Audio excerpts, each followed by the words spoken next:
Hello everyone, and thank you for attending today's webinar, A New Level of Visibility Across Multi-Cloud Environments and Service Chains, sponsored by Netrounds. Before we begin, I wanted to cover a few housekeeping items. On the right-hand side of your screen is the Q&A. If you have any questions during the webcast, you can type your question into the Q&A box and submit your questions to our speakers. All questions will be saved, so if we don't get to answer you, we may follow up via email. At the bottom of your audience console widget are multiple application widgets you can use. If you have any technical difficulties, please click on the yellow Help widget. Here you can find answers to common questions. A copy of today's slide deck is available for download in the green Resource List widget. At the end of the webinar, we'll ask you for your feedback. A survey will pop open on your screen and will only take 1 minute to complete. Your feedback is extremely helpful. An on-demand version of the webcast will be available about 1 day after the event and can be accessed using the same audience link that was sent to you earlier today. I would now like to turn the event over to our moderator, Heavy Reading Senior Analyst, Roz Roseboro. Great. Thanks, Becky. And thanks, everybody, for joining us today. Like she said, I'm Roz Roseboro, and I head up our coverage of cloud infrastructure and management at Heavy Reading.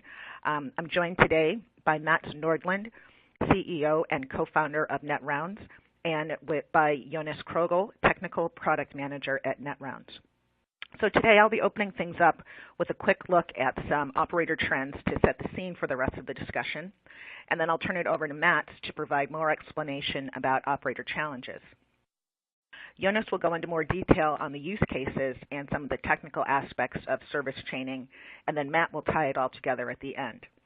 We'll have some poll questions as we go through the presentation, and then at the end, we will have time to take your questions. But you can go ahead and submit your questions as we go through the presentation, please. So I didn't want to start this presentation off with a bunch of charts, but I definitely did want to show you some of the proof points from some Heavy Reading research as well as some of Ovum's research around the areas of service assurance and multi-cloud.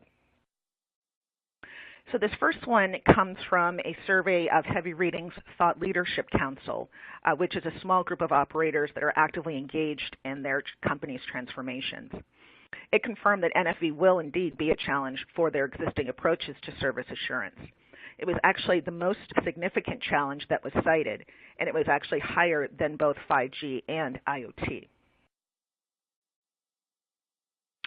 This next one comes from a different survey of that same group, and in this one it revealed that virtualization is driving a need to supplement service assurance tools.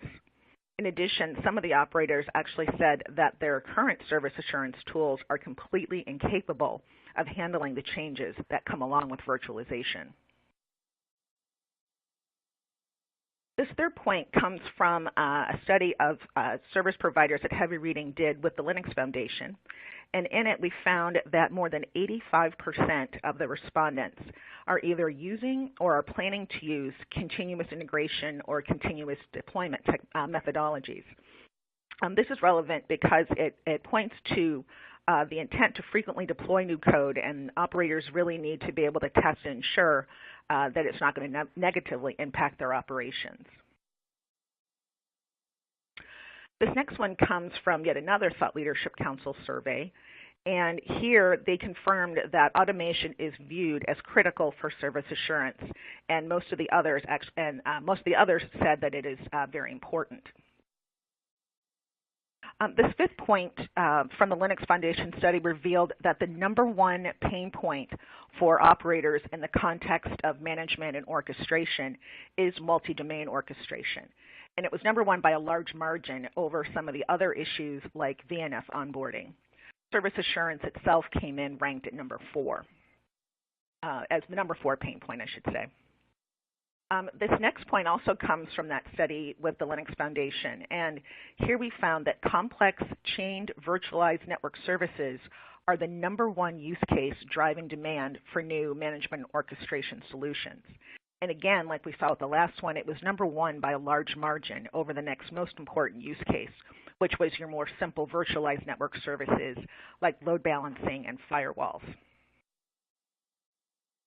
And this last point comes from an enterprise survey conducted by our sister organization, Ovum. And in it, they found that large enterprises, including telcos, say that the complexity of managing multiple clouds is one of the biggest challenges to using cloud services at their organization. And this ranked tied with other issues like regulatory compliance and governance. So I would say taking together these results paint a picture that service assurance and multi-cloud are challenging areas that are going to play a very important role in operator strategies. So I'll now hand it over to Mats, who will further elaborate on these challenges. Thank you so much, Ross, and good morning, good afternoon, and good evening, everyone attending this session. It's a pleasure to be here. I'm Mats Nordlund, one of the co-founders and CEO of Netrounds. So the topic for today is multi-cloud environment and service chains.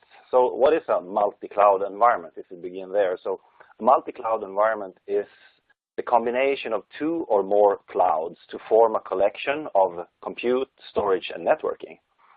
Service chains, on the other hand, is basically the software that sits on top of this programmable infrastructure to implement a specific business need. So, for instance, in this slide, we see a secure routed access from the branch office, spanning all the way into load balanced and scalable web service.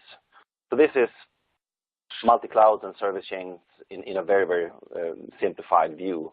The main drivers for moving into multi-cloud and service chains, they may vary depending on your type of organization. And we have been talking to our customers in service providers and large global enterprises, and we see a couple of common items that I would like to share with you. So we see that the drivers and expectations to begin with is improved reliability.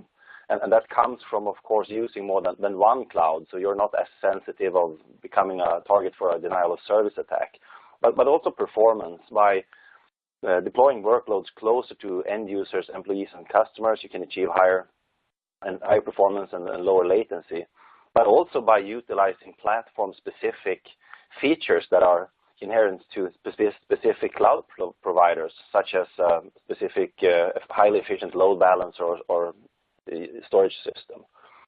And then the second item relates more to cost and an expectation to get cost optimization effects by having a cost function to determine where to put workloads, where it makes most financial sense. And the last two items is more related to programmability and automation. Since software now drives all of this infrastructure, there is an expectation to be much more flexible in terms of which services to roll out and also in the rate that these services are rolled out. And at the same time, that automation will generate operational efficiency through automation. So those are the main expectations as we see. But the overall number one expectation is to make the end users more happy. So just look at this happy guy with this smile on his face. He has just submitted his expense report on a late Friday afternoon. He's ready to go for his Friday beer. Who can be more happier than the guys providing the networking for this guy? This is the situation all of us want to be able to deliver to the end users and customers. But let's have a reality check now. This is not really the case always. And in fact, it's so that surveys show that more than 40% of the times end users and customers are the first to discover and report that there are issues and problems with the network or applications behaving sluggish. And what makes the situation even more worse is that when they call help desk just smiles and replies back that everything works fine, because in their existing and traditional assurance solutions that were built for the past, they can't really tell what the problem is. And this is a reality already today, and the consequence is, of course, that employees will be very inefficient, spending time with being annoyed and angry with the network, and of course, internal support escalations, returning calls coming back to help desk and creating frustration on their end. And for you guys who are service providers, churn is an obvious risk. And this is a reality already today without multi-cloud and service chains.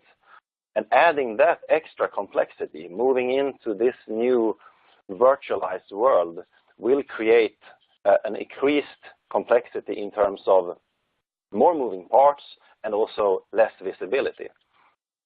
So that is the situation that we have ahead of us. And what could potentially go wrong in this network, you might ask, ask, and my answer is that there are a lot of things that can go wrong here. So if we take a look at the assumed-in perspective from the angry end user to the services in the public or private cloud. So first of all, the Wi-Fi segment can definitely be a source of error. I think all of us here have experienced a sluggish Wi-Fi network. But not only that, if you move into the wired segment, there can be congestion in the switches and routers because of non-optimal QoS configuration or other non-optimal configurations. Then we have the firewall. I mean, firewalls are always involved when something goes sideways. And then we have the SD-WAN internet segment where congestions, non-optimal QoS, and routing issues can occur. And then we have the cloud networks, the data centers, and this is really where things are hard to troubleshoot. Service chains will typically reside mostly in the data center side. They can reside also on the branch side, but mostly on the right-hand side here. And the performance and insight in how service chains behave is really, really critical now, and that is also the main topic for this presentation. And we will go through this later, how you can gain increased visibility in this specific area. So the main question is now, how can we detect and find issues in this complex world? And taking a traditional approach will not be very successful here. Traditional approaches will focus on the underlying network infrastructure, the health of the devices, by collecting syslogs, traps, reading out SNMP counters and statistics. That is the typical traditional approach. It will tell you which devices are good or not. It will not tell if the customer is happy or not. And it's also interesting to reflect that more than 50% or half of the cases when there are issues, that the reason is actually a non-optimal configuration. That could be, for instance, a whitelist or blacklist that is misconfigured, or a QoS, quality of service scheduling policy, that is not optimal. And that is, by definition, not a fault in the network. That is just a misconfiguration or a non-optimal configuration. So they will never end up in a performance or management system. So then there is a belief that, okay, if we now collect all these underlying low-grade metrics, we can throw them into some sort of mapping logic to understand if the customer is happy or not. There have been a couple of such attempts out in the industry, and I'm skeptical if any of those really have worked. And it also reminds me of the situation we had more than 200 years before Christ, where alchemists tried to map or take the low-grade metals and produce the precious high-grade metals of gold and silver. As we all know these days, this didn't work out that well. But if we then look into what's going on in the industry, is taking the infrastructure metrics or the telemetry data, counters, syslogs, and running them through some sort of alchemist algorithm with the expectation to produce one-way delay and voice quality metrics, which are really high-grade, top-level metrics, haven't really turned out that successful. And now the question is, will big data, AI, and machine learning solve this? Potentially it will. We haven't seen it today at least, and I would not recommend anyone here on the call to hold their breath until we see AI systems that will solve this. So instead of investing more money into doubtful AI projects, why not go for gold directly? Because it's possible. You can actually measure the metrics that matters most for customers from layer 1 to layer 7.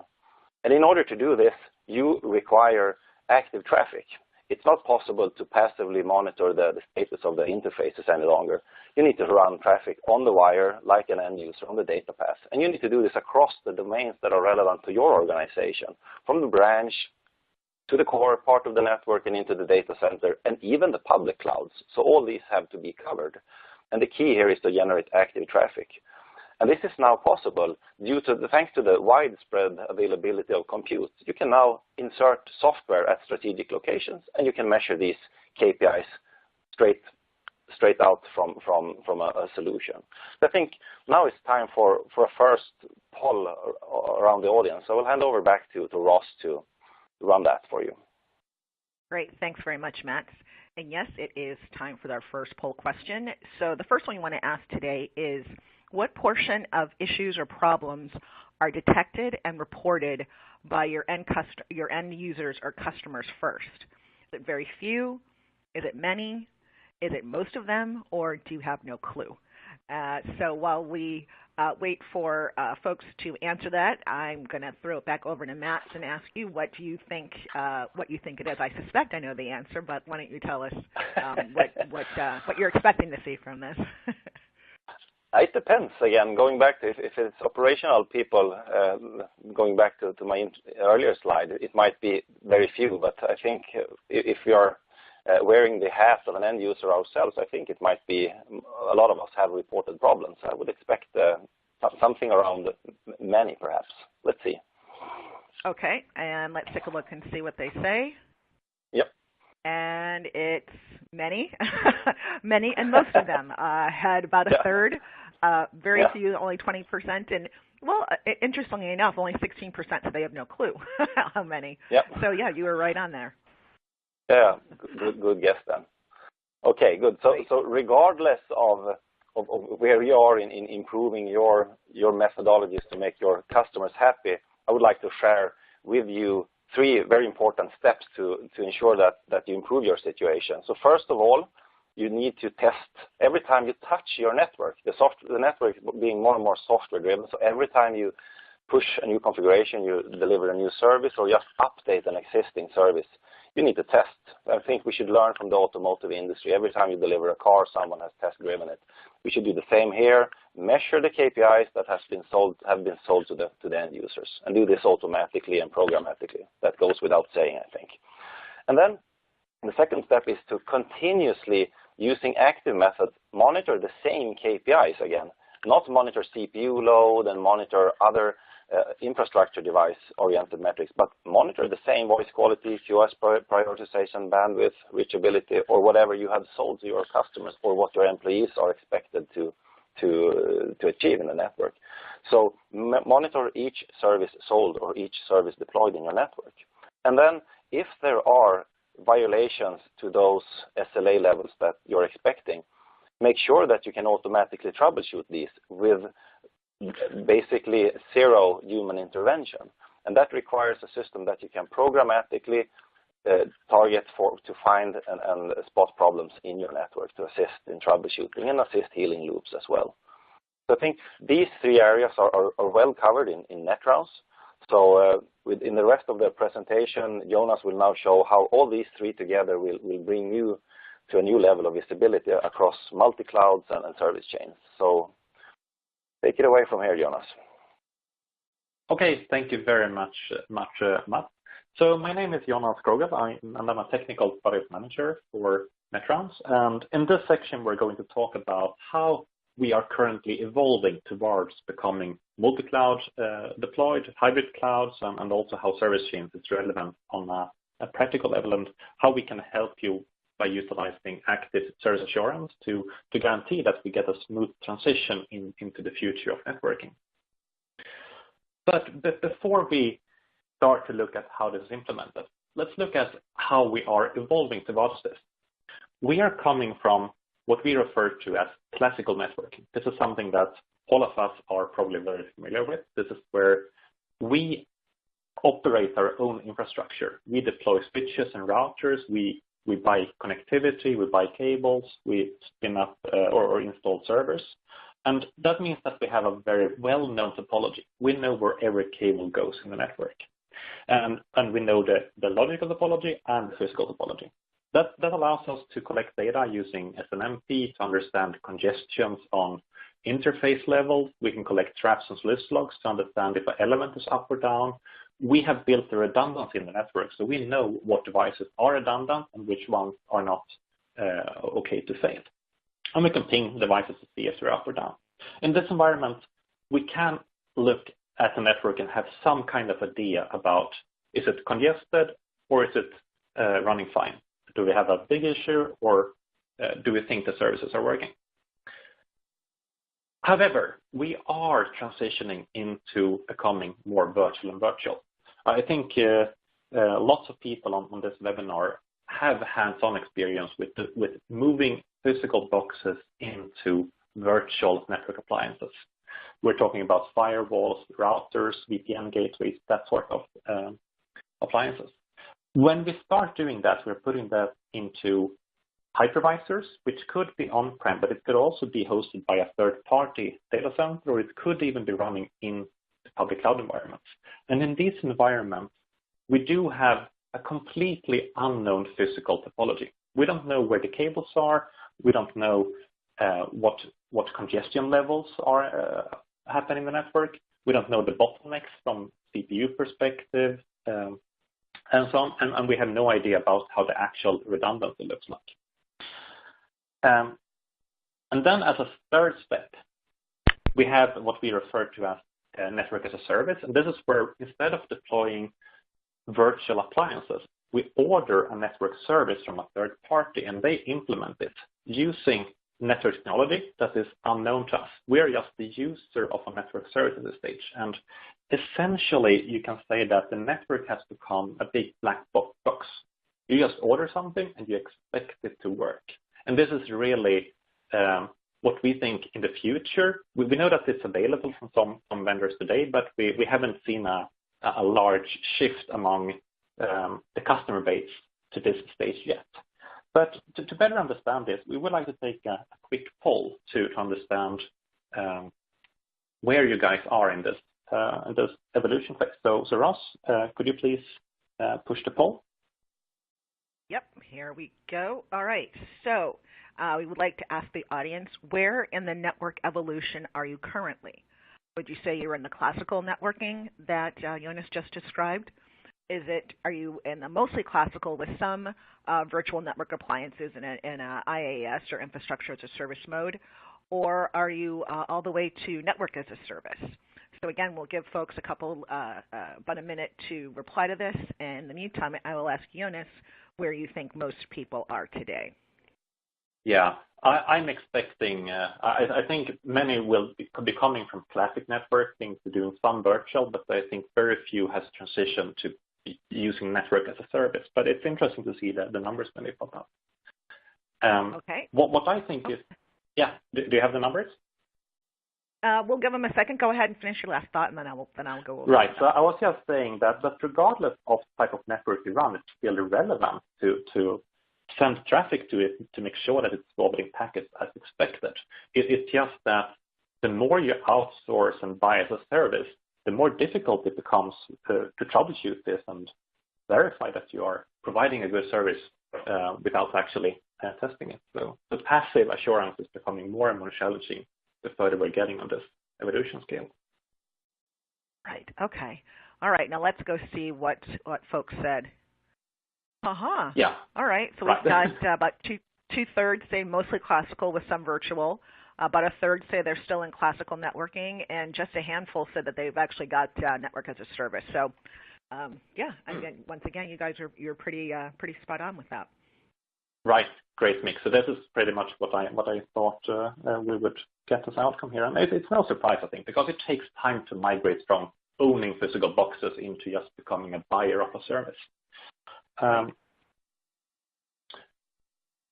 But regardless of where we are, it's important to send traffic to your services to make sure that they're working, because as Matt explained very well, there are so many things on the way that could go wrong, regardless of how you're implementing the network. And the more that you let someone else control, the more important it is for you to actually monitor that it's working end to end. So we believe strongly that testing it continuously and at changes are a key requirement moving forward, and it's becoming more and more important. So to be able to do that, you need to have an architecture for active service assurance that measure what matters in your environment. So we are implementing this with a two-component solution. The first component is the centralized control center, which is our brain or orchestrator for active service assurance. And this is a single pane of glass which you would do external integrations to, maybe using the REST APIs or the NetConf APIs, which is available from us. Or you could use the web-based GUIs to look at results, tweak configurations, and change what you are monitoring in your network. The second part of the solution we provide is test agents.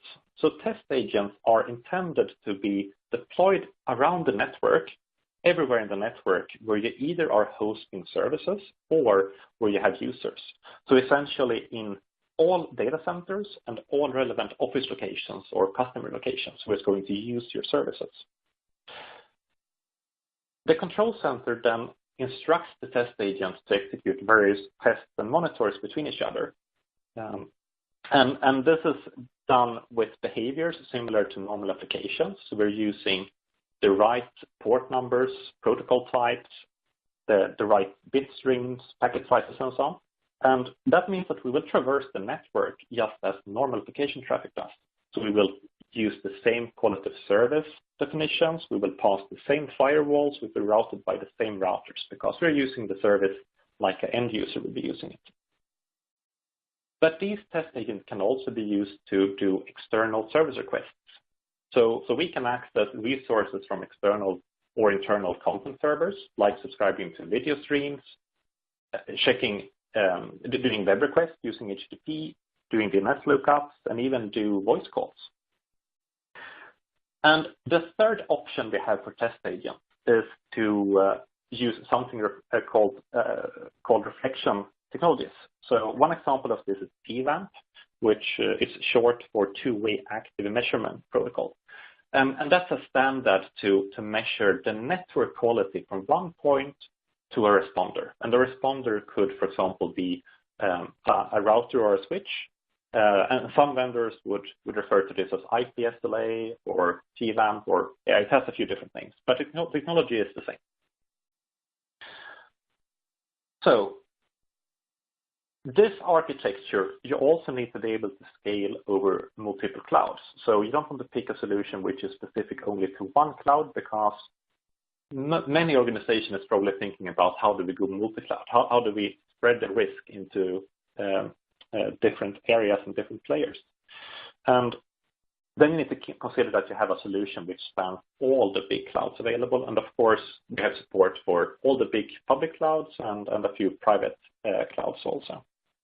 So spinning up test agents and the controller is very easy in the big, well-known environments. But to look at a more hands-on example, we're going to dig into one of them. So we're going to take a close look on how you would build a hybrid cloud integration with active service assurance in a standard Amazon Web Services network. So what we are looking at right now is the Amazon Web Services reference architecture for how to do networking and how to access the services which you are running in their compute clouds. So this picture includes two availability zones, and that's something you commonly use for redundancy. So it's two data centers, and then you have 4 different customer sites or customer locations. And they are accessing these data centers using VPN connections. And the drawing we're seeing here, this is a very simple and straightforward design. And it's not uncommon, but it can be significantly more complex and large in large-scale environments, of course. Maybe involving more availability zones, more regions, and way more customer locations. But important factors to keep in mind when designing your connectivity to cloud environments is that, of course, security. So we can't run over unencrypted internet. We need to provide some kind of encryption on the way. And if we run over internet, it's typically a software VPN. But another alternative is also to buy private dedicated links. And then the second factor is performance, and then we also have availability. So being able to access the cloud resources with good bandwidth, low latency, and being available 24/7 is of high importance for the users here. So what do we do in this environment? Well, we are kind of cloud native, so it's not a problem for us to spin up test agents inside the cloud. So you can take AMI, so Amazon Machine Image, and just spin up a couple of test agents in each availability zone and maybe each VPC that you are using. You can then tell these test agents to start measure the network. So tell them to use the network just like your services are doing. So send traffic from one data center to the other one continuously to make sure that it's always up and working. As a second step, you can do the same at your customer locations. So this could be data centers or branch offices. And you would spin them up on either existing infrastructure or you would deploy something else to run it on. There are two different methods for that, which we will come back to later. So you would spin them up and you would set up test and monitors towards the cloud over the VPN connections running in the internet and do this 24/7. So the kind of test traffic that you would send between these test agents are mainly three categories. We would start with sending high frequency, highly accurately time-stamped packets to look at raw network capacity from one point to the other. So how is the latency in this direction, in one direction? How is the jitter? Are we having any problems with packet reordering? Do we have packet loss issues? And this could be done by sending 100 packets per second in each stream, or even 1,000 packets per second. And when we start doing that high frequency, we're getting essentially millisecond resolution on issues. So we're getting extremely high accuracy on how the network is performing end to end. Another typical type of traffic that we are typically include is TCP sessions, because TCP is a very well-known and used protocol. So keeping track of how TCP performs within the site is very important. And you can do single session TCP or multi-session depending on the use case and application that you're monitoring. And this can also be used to test the maximum available bandwidth to location. And that's something that is essentially very important when you are spinning up or building up a new site, because then you want to make sure that they have the full available bandwidth towards your data centers. So that's a very common and very valuable test to check that you have enough bandwidth to your site. And then the third type of traffic that you would do is accessing the actual services, so doing HTTP requests and maybe even setting up voice over IP calls to check that you have a good voice quality across your site. Now, to be able to deploy test agents everywhere where you have relevant users or technology, you need to have a test agent platform which supports a wide range of compute platforms. And our test agent supports all the usual suspects. So it's VMware, Red Hat, OpenStack, KVM, a few different Cisco platforms, and the big public clouds. But we also can run on standalone bare metal hardware if there is no local compute available.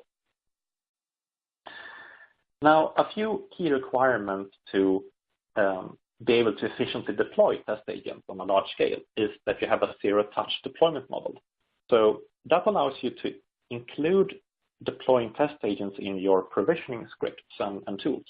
So part of the process of building the whole infrastructure can be to also deploy a test agent, and it can be fully automated. And we support Cloud Init for this.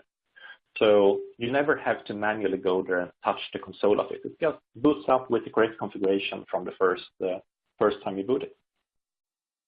The second thing to keep in mind is that the test agent should have a quite minimal footprint to make sure that you are not consuming all available compute resources for testing. So from our point of view, we can work with as little as 256 megabytes of RAM. And that is less RAM than you have in your smartphone. So it's very, very minimal. And it spins up in something about 20 seconds. So from the time that you launch the start command, 20 seconds later, you can start to test your network. The third thing to keep in mind is that you want to have flexible networking options. Of course, you want to be able to do both testing over IPv4, but also IPv6, so having dual stack support. But you probably also want to have something called namespace technology inside a test agent. This is a very nice feature that allows you to attach the same test agent into different network subnets and either test them individually or send traffic between them. And we'll come back to this when we talk about service chain a little bit later on. And then, of course, you want to have a test agent that scales. So the screenshot you're seeing from our system is just when we booted up a test agent on Amazon Web Services instance the other week. We took one of those new C5N instances, which are machines with 100 gigabits per second networking, and we checked what kind of performance are they getting between two machines. And yeah, the same software as takes up a small footprint at 26 meg of RAM still can perform at close to 100 gigabits per second on a single interface. So it's quite amazing performance you're getting when running inside the cloud. So that's quite nice to have in mind. So let's look at how we do active service assurance in a multi-cloud scenario. So when you are spreading your resources in multiple regions, maybe from different vendors, it's important to keep in mind that the communication between these locations are not guaranteed in many cases. So maybe you're running an IPsec tunnel between the two regions, and these devices could be virtual machines, virtual routers. So in this environment, there is still many things that could restrict applications from performing as they should. So what we are doing in this scenario is that we are in each data center, again, spinning up a test agent. And this test agent would then instruct to check how the local servers and services are performing. So we were doing HTTP checks, SSL checks, DNS lookups, and so on. In addition to this, we can use the reflection technology, for example, TVAMP, to monitor how we are accessing the local routers. So now we can separate about, is it a service issue inside the site, or is it a networking issue? Is the router slow in responding, or is the local network at the site slow in following packets? But we can also do this on the link between the sites. Now we can pinpoint, is the local site issue, or is the site-to-site issue? So having this capability to sectionalize if it's a network issue or application issue is very powerful to start troubleshooting in the right location from the first time you see the issue. So doing a little bit of a reality check on what kind of data we are seeing in such an environment. This is a snapshot of real data that we are seeing between Microsoft Azure and Google Cloud. The Azure platform is located on the American East Coast, and the Google platform is located in London, in Europe. So we are seeing a few different lines on a graph here, and it shows us last week's performance. The purple line shows latency, the blue shows jitter, the red shows packet loss, and the orange shows packet reordering. Now, we don't have any loss in reordering here, so we don't have any graphs of those because they are zero. Everything looks fine. We are close to about 40 milliseconds as a one-way latency between these regions, and there is no big problems spotted in this direction. However, if we look at the exact same devices but in the opposite direction, then we are seeing completely different pattern. Now we see that we have a couple of red spikes popping up a couple of times during the week, and this is packet loss. So for a few minutes, we have actually dropped significant amount of packets between two of our global data centers. So just being able to pinpoint that there is packet loss in this direction is a great start when troubleshooting. Additionally, we're seeing that the jitter graph, the blue graph, that one is significantly higher in that direction. And jitter typically comes from having full network buffers in routers and switches. So here we clearly have congestion issues, and we can now troubleshoot this with the help of our service providers because we have isolated the problem to this direction between these two sites. Now, another area where you want to be able to do sectionalization is when you deploy service chains. So you want to understand how service chains are performing in different directions and different combinations. So to set the picture here, we have a service chain scenario set up. We have a branch office to the left, and we have remote service endpoints to the right. We have a happy user who is sending traffic through the service chain, which consists of a router, an IPS, and a firewall, all using normal routing between each other, and they are all running on a hypervisor domain, NFV hypervisor domain.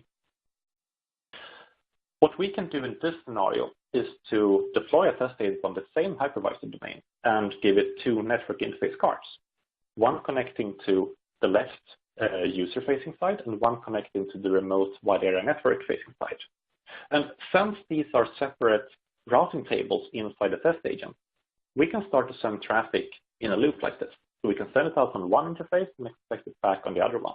And by doing this 100 times per second, we get extremely good metrics on how the service chain is performing for various protocols and types of traffic. So we can make sure that the service chain is up and running 24/7, performing exactly as it should. Now, the next question obviously comes, what happens when the service chain is not performing? How do we troubleshoot it? Well, from our point of view, we can just add more network interface cards into the test agent and put them between the different VNF components. And this is really interesting because we can still, of course, send traffic to the full service chain, but additionally, we can complement the measurements by measuring one DNS at a time. So here we are measuring the router, and then we are measuring the IPS, and then we are measuring the firewall. And this is all done completely individually. So if we're getting indication of that the firewall would be not performing as it should, then we know that there's nothing involved, nothing else involved in our measurement. We have isolated it into that component. So to be able to better illustrate this, I'm going to just show you a snapshot, a demo of how our system is visualizing this. So what you're looking at right now is the Netrounds GUI dashboard of diving into a single service chain. So we see a couple of rows here. The top row is visualizing the performance for the whole service chain end to end, all the three VNFs in a series. And then the following three sections are each VNF individually. Now this view is showing us the quality and performance for the past 15 minutes, but of course we have a long history. So if you want to look at the past 24 hours or the last month or the last year, yeah, that's also of course available. One thing to keep in mind also is this is very real-time driven. So it's updated in real time when every few seconds when we're getting new measurement data from the test agent. And also to explain what you're seeing in this picture is you see a couple of green bars, and some of them have black bars in them. Green means that this represents the 15-minute time window that we're looking at, and green means that all traffic we have sent has met the defined thresholds and KPIs. So green is good. Black and red is indication of that we have violated our SLA levels during some period of time for that test stream. So black and red means that we have a problem. And here we see that we have a problem in the service chain. However, we see that the firewall is not affected by this because the firewall is all green all through. So that one is not violating its SLA. But the IPS is also having issues. So you see that IPS has those black indications. And we also see on the metrics to the right that there is some packet loss originating from the IPS. So by just correlating the full chain performance with the performance per VPS, it becomes trivial to pinpoint where in the chain the fault is introduced. And everyone knows that the chain is only as strong as its weakest link, so finding the weakest link is kind of important here. What you also can do in the GUI is that you can always go into an individual stream and look at what is the metrics for this individual stream for the time period. This is the end-to-end performance for the whole chain. We clearly see that the average delay goes from being 1 millisecond and then it jumps up to 50 milliseconds. And in conjunction with this, we also have packet loss, which is the red line on this graph. If we move on to looking at the firewall, we see that the firewall is performing actually very good. What's to keep in mind here is that the scale on the left says that the maximum latency here is 0.1 milliseconds, so 100 microseconds. So there is no indication of problems from the firewall. And looking at IPS, we see that this looks very similar to the full chain performance. So clearly the IPS is the fault in this example. So we have it. It's black and white that yes, the problem is the IPS. So let's focus on troubleshooting the IPS instead of playing the blame game of who is responsible for what, because we have just proven that this is exactly how traffic traverses this DMZ.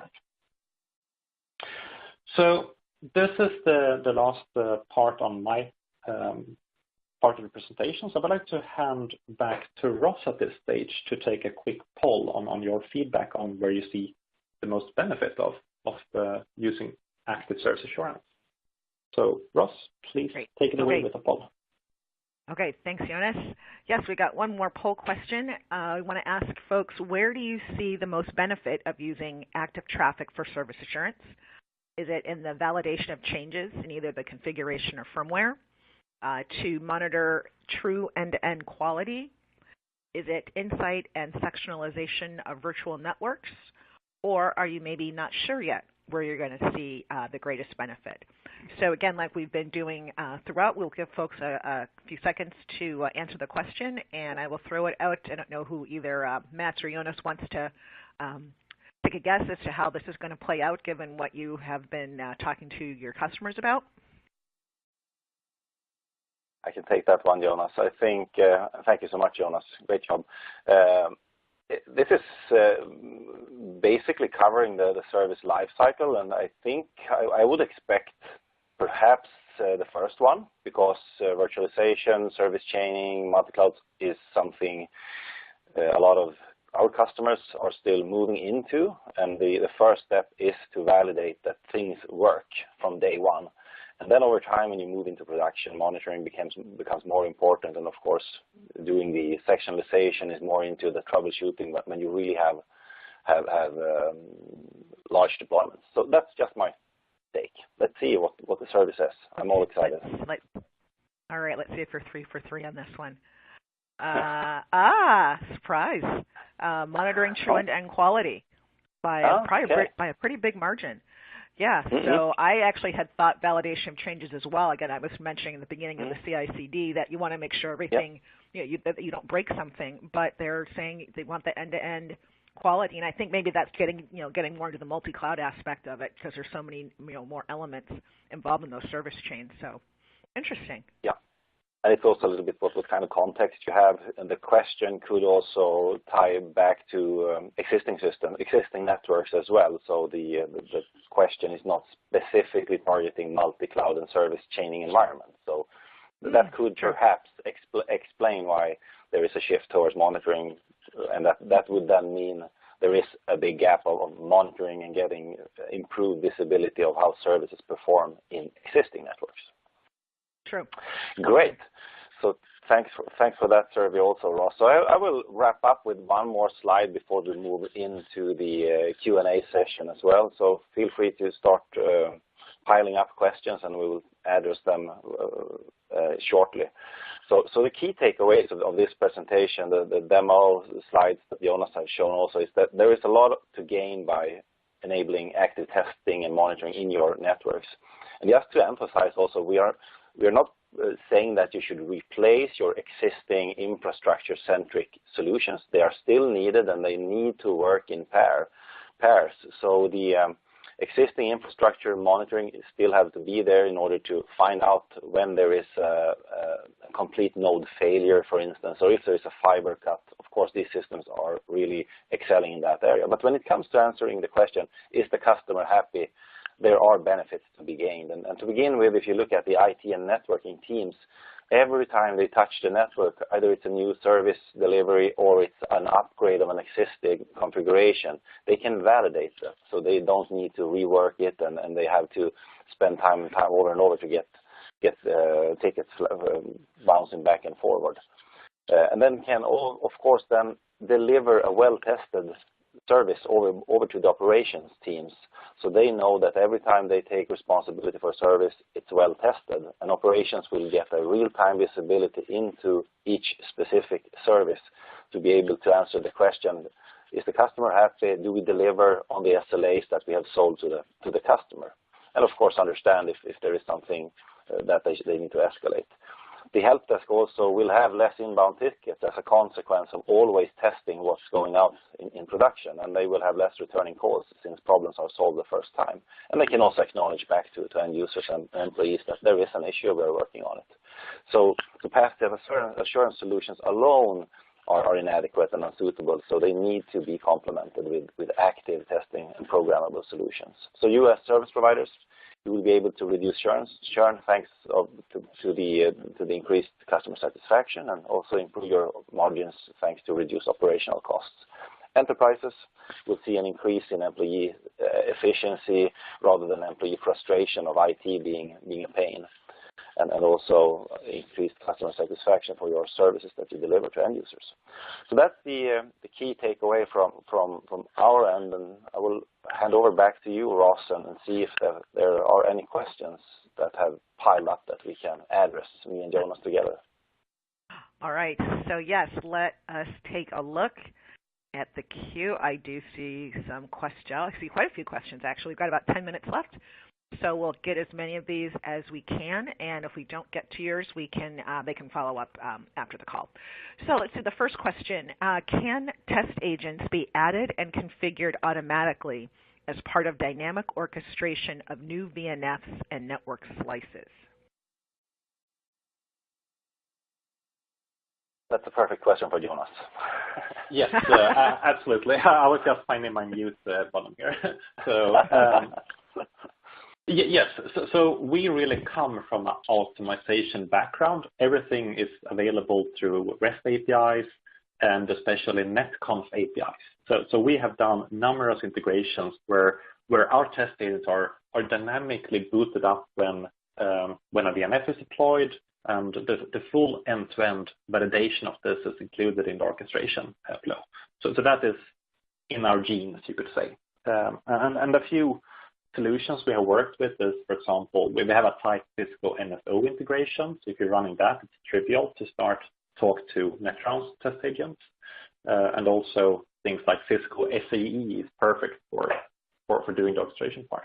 I don't know, Matt, if you have any other orchestration solutions to mention here, or? I think that summarizes it really well. Right. Okay. Let's see. Are the tests continual, or are you also able to gather latency, jitter, retries, drops, etc. in near real time, or historically on a per flow perspective? Right. So what we are doing is both continuous measurements or monitors and one-time tests or scheduled tests. So you can decide if you want to do it just during a limited period of time, or if you want to have it running 24/7 for years, and then we keep that data for you, so you can look into what happened a month ago at this exact stream, and compare to today's data to see if it has changed or what is the normal behavior and so on. So yes, we do both continuous and scheduled and one-time. Okay, here's a quick one.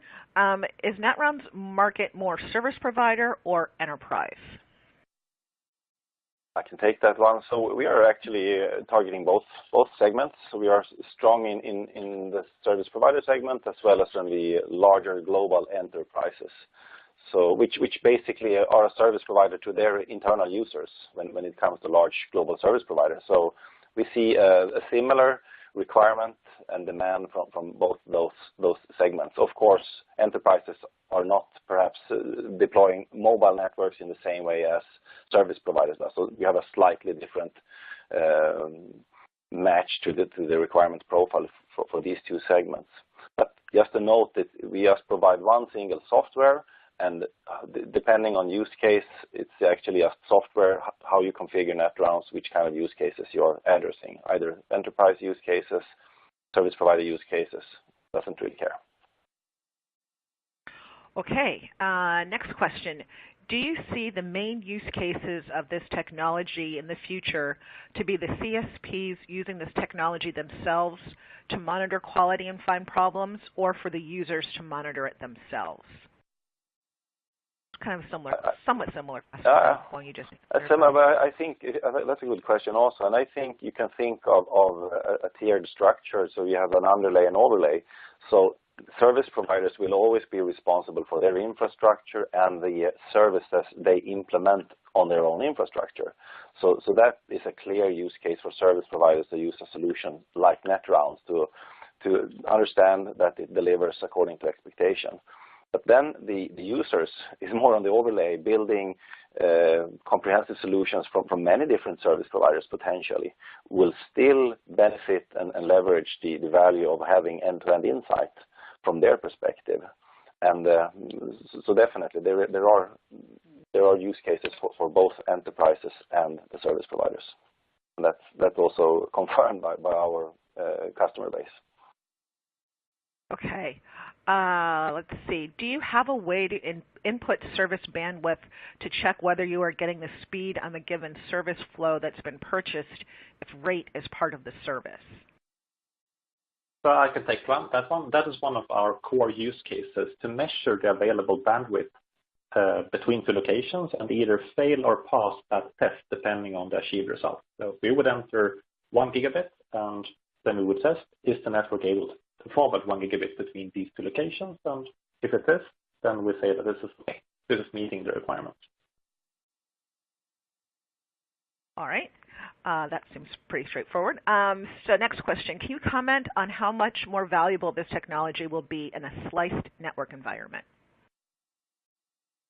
I can take that one, and I would say it's crucial in sliced network environments because in a network sliced environment, the whole idea is to offer targeted KPIs and completely different KPIs. In the mobile mobile broadband slice is targeted for achieving high rates, whereas an industrial IoT slice would be targeting perhaps very low latency.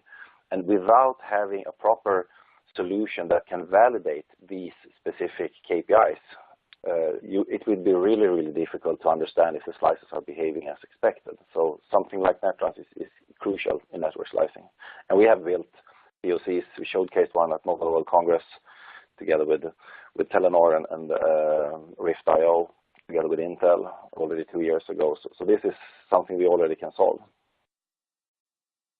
Okay, I've got a next question. It's kind of long, but I will read the whole thing, but I think it's a great question.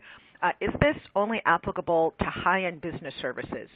The reason I ask is that there is a cost of placing test agent throughout the chain, specifically on endpoint in a residential deployment. Unless you assume that CPE devices will continue to evolve to continue enhancements in their ability to run basic ICMP and speed test type functions. Kind of a mouthful, but maybe Jonas, you can talk to that. Yeah, sure. So we do not really think that you need to deploy a test agent at every single CPE. But of course, if you have a high-end business who is depending on the network service to be available, then it may very well be worth investment of spinning up a test agent, either a virtualized one or a dedicated hardware one, to make sure that the network is performing as it should.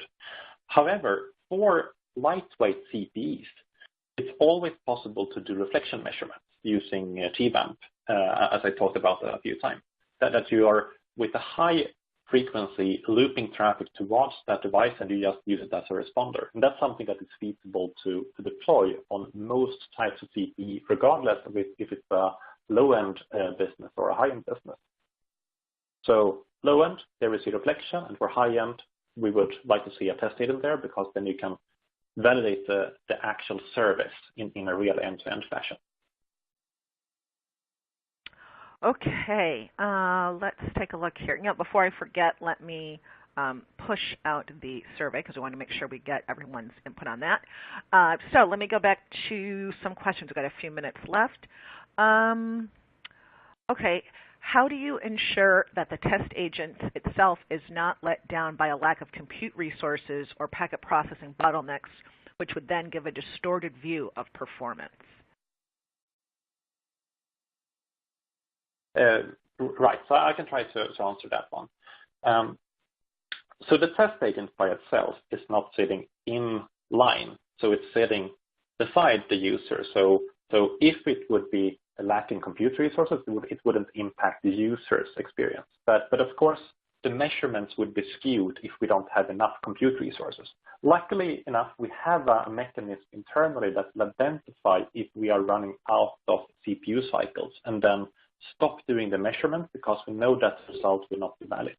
So we do everything we can to avoid being distorted by overload or packet processing issues happening in the hypervisor environment where we're running.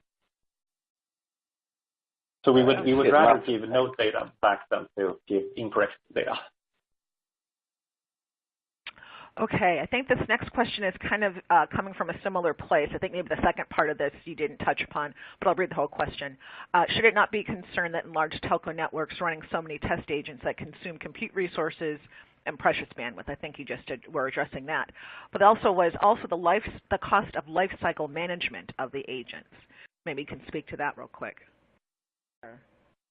Yeah, I can address that one. So the system that we have built, the central controller that Jonas presented, contains the central repository and manages the life cycle of all distributed test agents.